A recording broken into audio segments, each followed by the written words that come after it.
Cable Bahamas has been and continues to be a positive shot in the arm for our summer camps. We look forward to it. Without Cable Bahamas, I don't know if we will succeed because we look forward to the funding and we are very appreciative, particularly the Cable Cares program. We are very appreciative to what they do. We thank the Cable Cares Foundation, which would have given into this program, and it's going to pay dividends in the long run because each one of these children are affected. Well, Cable Bahamas Foundation has helped us in a huge way. We are out there looking for all kind of help, and I am so happy that the Cable Foundation didn't decline us based on the economy and what is going on today. So they've been with us for a long time, and we look for them to be with us for many years to come.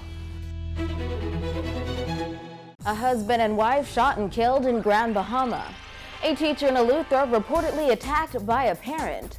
Tall Pines MP Leslie Miller cast doubt on Raynard Rigby's PLP leadership bid.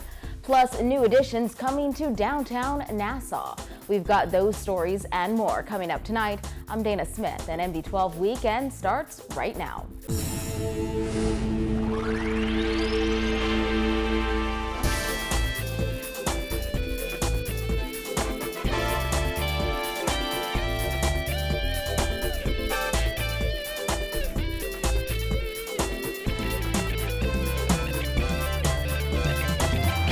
Topping news tonight, a husband and wife were reportedly murdered inside their apartment complex in Holmes Rock, Grand Bahama this morning, leaving an entire community saddened and in shock. Assistant Commissioner of Police Emric Seymour told reporters at the scene police received information around 9 a.m. that a body was found outside an apartment. When responding officers arrived on the scene, they discovered two bodies. Police are now on the hunt for their killer. Responding, the police did an initial assessment of the scene and discovered what appeared to be a lifeless body of a male individual. Responding, the police did an initial assessment of the scene and discovered what appeared to be a lifeless body of a male individual. Further investigation or further inquiries by the police also discovered. The victims, we understand, are Barry and Sheena Johnson. Barry Johnson worked at the container port while his wife was a teacher at 8 Mile Rock High School. The couple had no children. Seymour said both victims were shot in the head.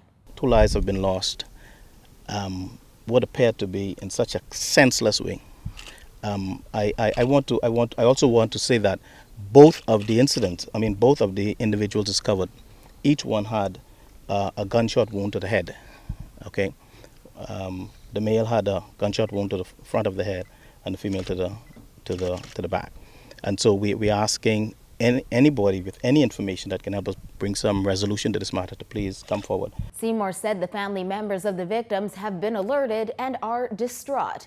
He added the entire Holmes Rock community is in shock. I would have met with some of them already, and we'll be doing a subsequent meeting with them later on. They're all distraught of the whole situation. Not only the family members, but the entire Holmes Rock community is in a state of shock because of the discovery that we would have made here this morning. Seymour said police are still in the initial stages of their investigation and do not yet have a motive for the killings, which he dubbed senseless. It's a sad day in the life of this community, a sad day in the life of Grand Bahama. As a matter of fact, it's a sad day in the life of the Bahamas, where we have two persons whose life was snuffed away in such a horrific manner. I'm saddened. We are saddened as an organization. And, we just want to say, we need in this country to really stop these incidents of violence wherever they're happening in the country. And that's the appeal I want to send out. We need to stop these incidents of violence that we see perpetrated. Seymour added the male victim's vehicle was missing from their home, but was recovered shortly afterwards. Police are now trying to determine if there is a link between this double murder and the missing car. Seymour appealed to anyone with information on these latest murders to come forward, asserting someone must know what happened. Any incident of criminality happens anywhere in the Bahamas, somebody knows something about it. And I'm certain that someone somewhere knows something about what took place here this morning. And we're appealing to those persons to come forward to us and bring whatever information you have so that we can bring some closure. The murder count for the year is 105. Acting president of the Bahamas Union of Teachers, Zane Lightbourne, is speaking out against an alleged attack on a teacher stationed in Eleuthera. Jasmine Brown reports. Lightbourne says while school campuses are generally safe, there are times when incidents occur. And it's during those times that he says the union will not back down from protecting its members. The union will stand with and call for justice for those persons. And I don't care who they are. If it occurs, we are going to call for justice for that person, and we're going to take it to the highest extent. The administration and the Department of Education have an obligation to ensure the safety of our students and teachers on campus.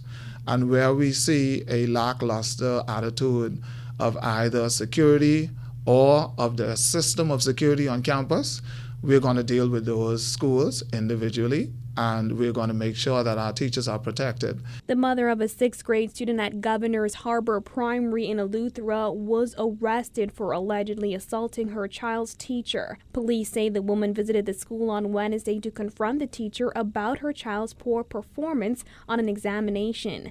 The parent allegedly picked up a chair and attempted to physically attack the teacher. Officer in charge of Eleuthera, Superintendent Christopher Wright, said the principal of the school disarmed the parent before she could strike the teacher. Wright said the parent also verbally attacked the teacher.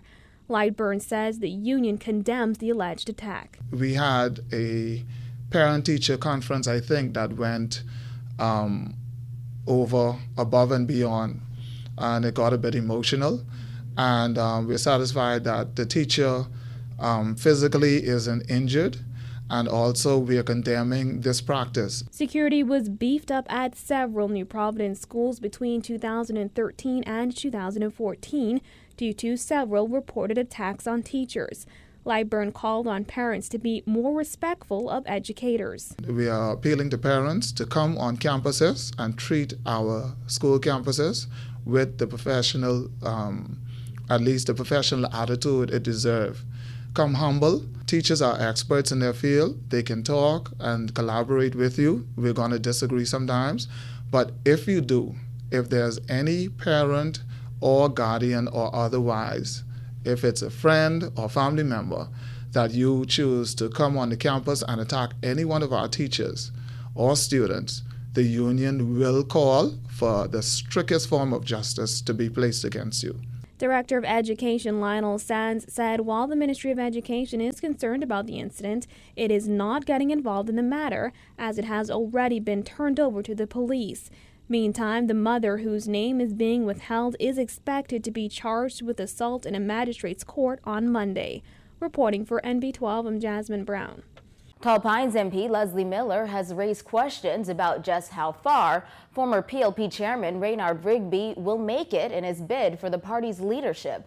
Miller told NB12, although he respects Rigby for having the guts to run for leader, he's not going to get any votes in the PLP. In fact, Miller said if Rigby gets more than 100 votes, he will personally give each delegate $100. I respect the fact that he is a young fellow who believes that he has a contribution to make to the party and by extension to the people of the Bahamas. He was a part of the PLP, he was our chairman in fact. He knows that that's a non-starter to begin with. He's not going to get any votes in the PLP. If Rigby get 10 votes, I'll tip my hat to him. And in fact, if he get over 100, I'll give each one of his voters 100 that vote for him over 100. It's not going to happen. Rigby said recently he believes the country needs fresh, new leadership, and he's putting his name on the list. In the wake of his announcement, PLP Chairman Bradley Roberts told our news team Rigby does not stand a snowball's chance in the sun of ever becoming leader. He even told the Tribune he wouldn't hire Rigby to represent his cat. Well, Miller said ultimately he can admire Rigby's courage in deciding to throw his name in the ring. Miller added the upcoming PLP convention is bound to be a dramatic one. But it's not how much votes he gets. It's the fact that he has the guts to go up against and say, I'm going to run for the leadership. And you got to respect him for that. So we'll see what happens. November 1st, they say that's when we're going to have a convention. I look forward to it. I think a whole lot of drama is going to take place. But we shall see. I may decide to run for something. Are you? Hello. However, Miller made it clear he would not consider running for a leadership position, stating, "Not in this lifetime, maybe when I come back." Miller also gave his thoughts on Marco City MP Greg Moss, explaining although Moss is very intelligent and articulate, he may have a hard time winning back his seat. Traditionally, Freeport is F&M country, eh? Like, I agree with the fella. He can have hell to keep his seat. Because I think that this can be the roughest election I think we've ever faced in the history of my country. And I've been around for a long time, since '62. I've been involved in the election process. This one could be tough. I think it's going to be the best person is who the people are going to elect, who they have the faith in to take this country forward, whether it be PLP, F&M, or DNA. This is going to be a tough one. I think they're going to vote for the caliber of person more so than the party's affiliation, which is good, by the way. Former F&M Deputy Chairman Dr. Dwayne Sands is calling for Prime Minister Perry Christie to resign and let his party select another leader or simply call an early election. Although Christie has not yet indicated whether he will seek re-election, Sands said Christie should just retire right now. I think he ought to ask himself a more important question, particularly now that he is, I believe, eligible for his pension. And that is whether now would be a good time to call it quits. And he can do that in a number of ways. He can either demit and ask his representatives in the House of Assembly to select another leader, or he can issue a new mandate to the people, and that is to call a general election and see just how popular or just how supportive the Bahamian people are of the stewardship of the Progressive Liberal Party.